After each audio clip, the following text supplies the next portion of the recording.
All right, today is our one-day foray into theoretical computer science. So starting in chapter 3.2.2, computational complexity, we're going to be interested in both the time and space resources required to solve a computational problem. So time and space resources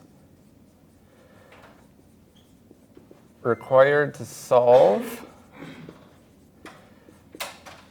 a computational problem. And we're going to let, throughout the day, n be the size of the problem. For example, the number of bits of input to the problem. Now is where we're going to make the distinction between something being easy and being hard. So a problem being easy, we'll also use the word efficient.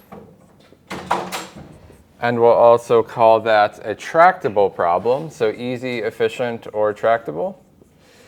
As opposed to a problem being hard, which we'll also call inefficient. And we will also call intractable.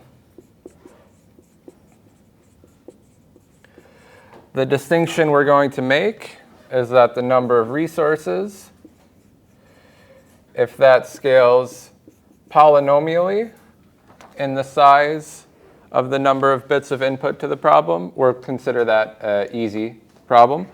Whereas if it does not, if it scales larger than polynomial, for example, exponential, then this is going to be a problem that we classify as hard. So we'll make this a little more formal, but this is the intuition that you should have. There's many problems that are examples in both of these categories. For example, we had adding together two binary numbers that would be polynomial in the number of bits of input. In fact, it would be linear.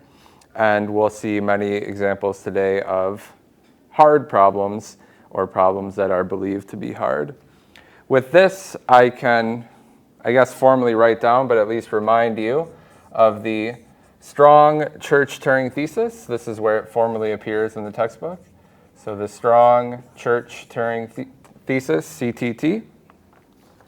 This says that any model of computation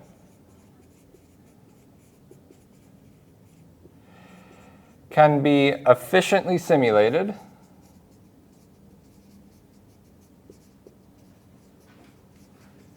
and we know what efficiently means now as a function, a polynomial function of the size of the input with a probabilistic Turing machine.